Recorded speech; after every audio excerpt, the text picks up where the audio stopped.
पड़ोसी मुल्क में जो हुआ प्रकाश जी, हम सभी देख रहे हैं, उस पर बार बार चर्चा क्या ही करें, तस्वीरें सोशल मीडिया पर वायरल हैं, किस तरह के हालात वहाँ बने हुए हैं। अब यहाँ पर सवाल ये उठ जाता है, क्योंकि पड़ोसी मुल्क में ऐसे हालात हैं तो भारत पर कहीं ना कहीं माना जा रहा है, कई राजनीतिक विश्लेषकों का ऐसा मानना है कि भारत पर इसका असर ज़रूर पड़ेगा। मीटिंग्स चल रही हैं, तो ऐसा डर क्यों है आखिर? अंशिता, देखिए, इस देश में भी एक प्रजाति है जिसको आंदोलनजीवी कहते हैं जी। वो लोग बहुत लंबे समय से प्रयास इसी तरह का कर रहे हैं कि श्रीलंका जैसा कुछ हो जाए, बांग्लादेश जैसा कुछ हो जाए। वो चाहे सीए एनआरसी का आंदोलन हो या दलित आंदोलन हो या कथित किसान आंदोलन हो, ये सब उसी प्रयास का एक्सटेंशन था जो उस एक्सटेंट तक नहीं गया जो हम आज बांग्लादेश में देख रहे हैं। और दूसरी ज़रूरी बात क्या है ना अंशिता, जब आप इसको देखोगे, आप देखो लोग कह रहे हैं जी स्टूडेंट आंदोलन है, तो स्टूडेंट आंदोलन है तो वहाँ गैर इस्लामी लोगों का या जो गैर मजहबी लोग हैं, हिंदू हैं या बाकी लोग हैं, उनके घर क्यों जलाए जा रहे हैं? उनके घरों में पत्थरबाजी क्यों हो रही है? मंदिरों पर हमला क्यों हो रहा है? मंदिरों को क्यों आग लगा? स्टूडेंट आंदोलन है ना। तो स्टूडेंट आंदोलन है तो पीएम के आवाज में घुस के उनकी साड़ियाँ, उनके कपड़े, उनका घर, पता नहीं क्या क्या सब देख रहे हो आप, लगातार हम स्क्रीन पे दिखा भी रहे हैं।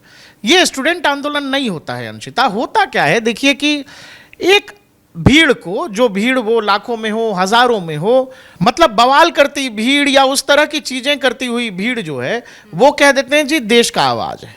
अब किसी देश की आबादी 18 करोड़ 20 करोड़ है मान लो, और वहां 10,000 20,000 5 लाख लोग अगर रोड पर हैं अंशिता, तो वो कैमरे में ज्यादा ही दिखेंगे।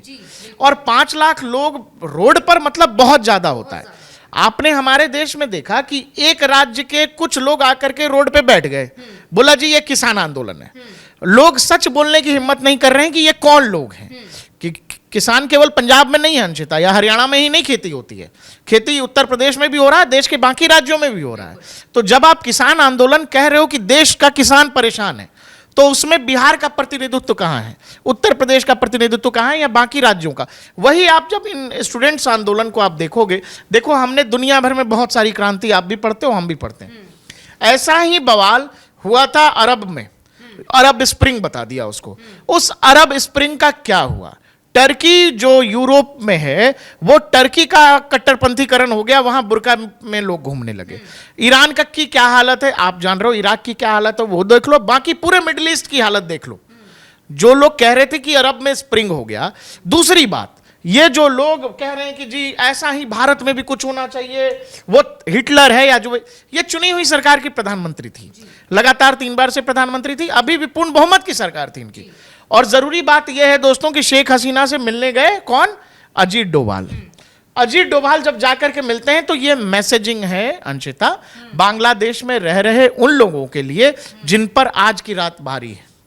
और आज की रात सच में भारी है अंशिता, क्योंकि जब वहां कोई सरकार नहीं है और आर्मी ने कह दिया अगले कुछ दिन में हम तय करेंगे, कि आप ये समझो कि वहां जो भी कट्टरपंथी ताकतें हैं लगी हुई, उनको पीछे से सपोर्ट है सेना का, और उन कट्टरपंथी ताकतों के पीछे है अमेरिका, चाइना, सबके अपने अपने हित हैं। वो चाहते हैं कि भारत का ये जो पूरा का पूरा इलाका है, जो हमारा पड़ोस है, वो इसी तरह से अनस्टेबल हो। हम दुनिया भर में लोकतंत्र का डंका पीटते हैं, हमारे अड़ोस पड़ोस में कहीं लोकतंत्र नहीं है। यहाँ क्या है? लोकतंत्र है अंशिता। ये यहाँ लोकतंत्र खत्म हो गया, यहाँ लोकतंत्र है नहीं। एक और चीज आप, एक और अफगानिस्तान तो खैर हमारा बॉर्डर लगता नहीं, इससे क्या लेना देना। आप एक चीज समझो, देखो यहाँ बांग्लादेश में लोकतंत्र नहीं है, तो यहाँ बहुसंख्यक आबादी कौन सी है? मुस्लिम विशेष समुदाय है। यहाँ लोकतंत्र खत्म हो गया जी। यहाँ लोकतंत्र का क्या हाल है ये दुनिया जानती है, कैसे चलते हैं, कौन लोग हैं यहाँ पर? सेम वही सेना वाला जो बांग्लादेश है, वही पाकिस्तान। दुनिया भर में जितने भी इस्लामिक मुल्क हैं, उसमें एक लोकतांत्रिक देश बताइए। 57-58 देश हैं मुस्लिमों के, एक भी देश आपको लोकतांत्रिक नहीं मिलेगा। लेकिन दूसरी जगहों पर इस तरह के सारे कलाकारों को लोकतंत्र चाहिए होता है। ठीक है, ये देश जो है, जो हमारा मुल्क है, ठीक है जी, ये लोकतांत्रिक क्यों है? इसका आधार क्या है? क्यों है लोकतांत्रिक, आप बताओ।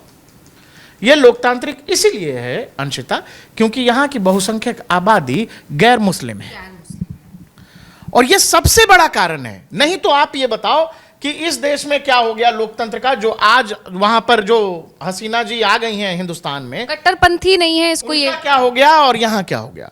अब आप ये समझ लो कि आप एक पाकिस्तान मत मानना आपके बगल में, ये दूसरा भी ये पाकिस्तानी है, ये बांग्लादेश नहीं रहेगा अब। ये समस्या है और इसीलिए भारत सरकार को बहुत मतलब कॉन्फिडेंटली और ये बगैर किसी के पाला में गए, ये किसी और को कंट्रोल नहीं दे सकते। वो मिर्जापुर का डायलॉग है कि गुड्डू भैया मिर्जापुर का कंट्रोल या कालीन भैया मिर्जापुर का कंट्रोल किसी और को नहीं दे सकते। ये हमने बनाया है, हमारा पैदा किया हुआ देश है ये। दूसरी एक और जरूरी बात मैं बोलना भूल गया, पाकिस्तान किससे अलग हुआ? हमसे। ये किससे अलग हुआ? हमसे। और ये अफगानिस्तान भी एक वक्त में हमारा था। ये तीनों के तीनों मुल्क क्या हैं? इस्लामिक बहुल देश हैं। और क्या लोकतंत्र की हालत है आप देख लो। बाकी बहुसंख्यक जो बचे हैं वो कौन से हिस्से में बचे हैं? ये बचे हैं। और बाकी यहां सारे कलाकार क्या कहते हैं पूरे दिन, वो आप सुनते हो। आप आधार समझो, लोकतंत्र का आधार वो है अंशिता कि जहां गैर मुस्लिम लोग अधिक हैं वहां लोकतंत्र है। अमेरिका में लोकतंत्र इसीलिए है, या ब्रिटेन में या यूरोप के बाकी हिस्सों में इसीलिए। मिडिल ईस्ट में कहां है लोकतंत्र? बताओ ना कि डेमोक्रेसी है, लोगों को बोलने की आजादी है, महिलाओं को बोलने की आजादी है, अभिव्यक्ति की स्वतंत्रता है क्या? देखिए ना, बुर्का ना पहने तो जेल में डाल दिया जाता। ये कहानी आप ये देखो कि हमारे लिए चिंताजनक इसीलिए है अंशिता क्योंकि हमने ही इस जगह को बनाया है। और शेख हसीना फंसी इसीलिए है कि जब आपके यहाँ तूफान आ रहा हो तो उससे बचने के, उसको रोकने के उपाय करने चाहिए, न कि आंख बंद करके शुतुरमुर्ग की तरह आप बैठ जाओगे ना तो उससे तूफान नहीं रुकता है। हमारे यहाँ के नेता जो तुष्टीकरण में लगे रहते हैं, वो हमने सीएए किया, एनआरसी किया, बहुत बड़ी समस्या है हमारे यहाँ जो बांग्लादेशी घुसपैठ है। 3 से 4 करोड़ या उससे ज्यादा भी होंगे, लेकिन उस पर कोई बात नहीं करता। क्यों? क्योंकि वो अभी उनका राजनीतिक फायदा है, लेकिन ये भविष्य का कितना बड़ा राजनीतिक तूफान है। आप ये समझो कि बांग्लादेश में 1 या 1.5 करोड़ हिंदू आबादी है अब। झारखंड का उन पर आज तबाही है, उन पर आज की रात कयामत वाली है। जगह जगह हिंदू मंदिरों को लोग निशाना बना रहे हैं, जगह जगह हिंदू घरों को लोग निशाना बना रहे हैं। तो आप ये समझोगे तो आपको ये समझ आएगा कि लोकतंत्र का जो खिलौना लोग वो गुलदस्ता लिए घूमते हैं वो केवल एक तरफा है। वो तब तक जब तक आप मजबूत हो। जिस दिन आप कमजोर हुए वो लोकतंत्र उठा के फेंक देंगे, बोलेंगे हम हैं और हम ही हैं। और शेख हसीना से सबसे बड़ी गलती यही हुई कि उन्होंने कट्टरपंथियों को बढ़ने दिया, फूलने दिया, फलने फूलने दिया। और अब वो उस ताकत में है कि कथित स्टूडेंट आंदोलन के नाम पे, भाई मैं कह रहा हूं अगर स्टूडेंट आंदोलन है तो ये जो विजुअल्स आप देख रहे हो या आपने बहुत सारे विजुअल देखे होंगे, वो क्या स्टूडेंट आंदोलन है? लड़के हैं, स्टूडेंट है, पढ़ाई कर रहे हैं। स्टूडेंट ये आंदोलन के बाद जो लोग कह रहे हैं कि डेमोक्रेसी जीत गई, छात्र जीत गए, ये आंदोलन होने के बाद और शेख हसीना के देश छोड़ने के बाद सारे चांद पे चले जाएंगे, सब के सब। ऐसी डेमोक्रेसी मतलब हमने देखा है, अरब स्प्रिंग हमने खूब नाम सुना है, मिस्र की क्रांति हमने सुना है। उन देशों का मौजूदा हालत क्या है? क्या हाल है? क्या वो बहुत आगे बढ़ गए, पीछे? भाई इसका एनालाइज करिएगा ना कि कोई जिस बात को आप क्रांति लिख रहे हो, जिस बात को कह रहे हो मूवमेंट है।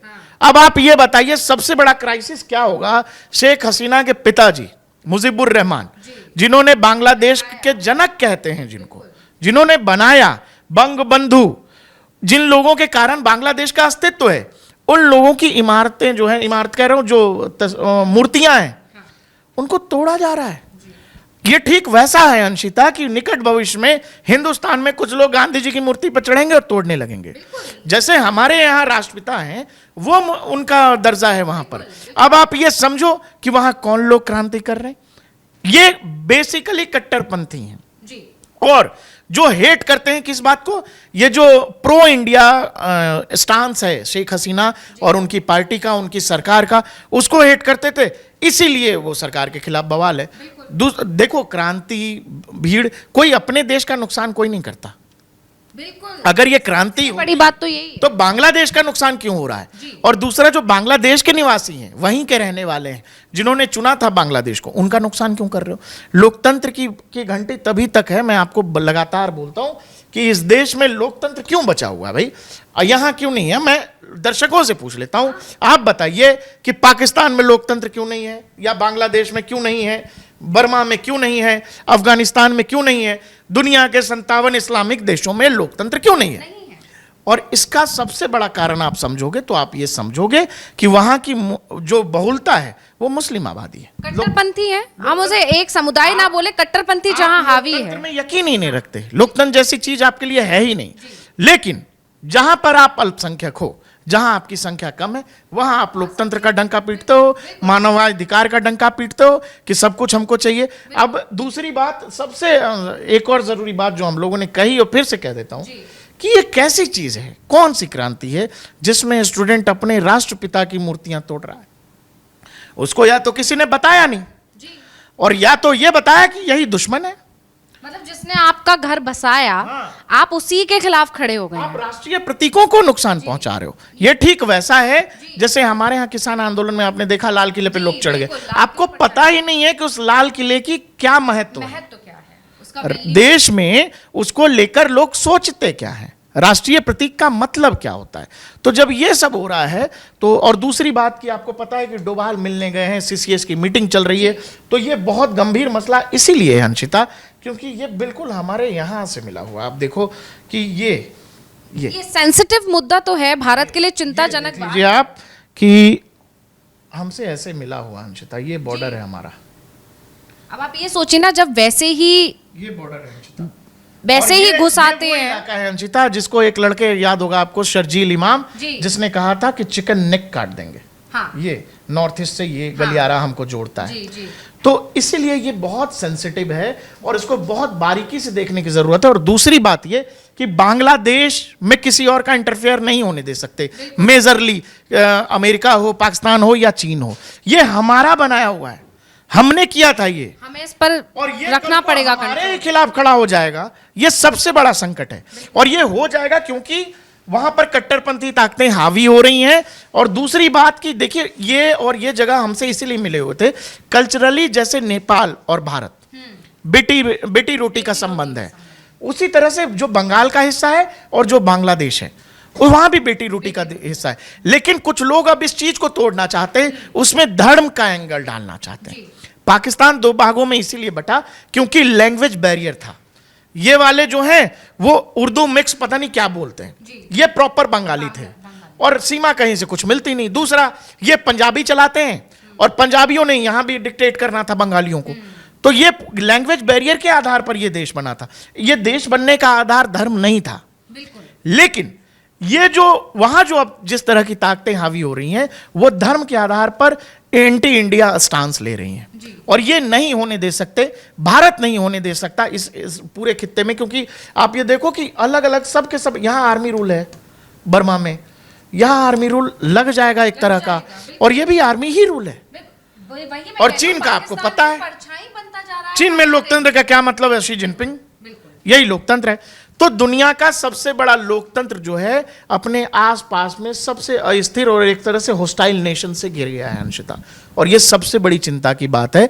वो हमारे जितने भी एयरफोर्स के, वो चाहे जो वेस्ट बंगाल के इलाके में हो, नॉर्थ ईस्ट के इलाके में, उन सब वो एयरफोर्स बहुत ही हाई अलर्ट पर है, सेनाएं अलर्ट पर है। अब इसको देखना पड़ेगा कि आर्मी के लिहाज से और सरकार इसको हैंडल कैसे करती है, क्योंकि आप ये देखो ये भी हमारा था, ये भी हमारा था, और ये हमसे हटके आज कुछ नई कहानी हमारे खिलाफ करेंगे और इस इलाके के राजा हम हैं, तो ये कैसे होने दे सकते हैं।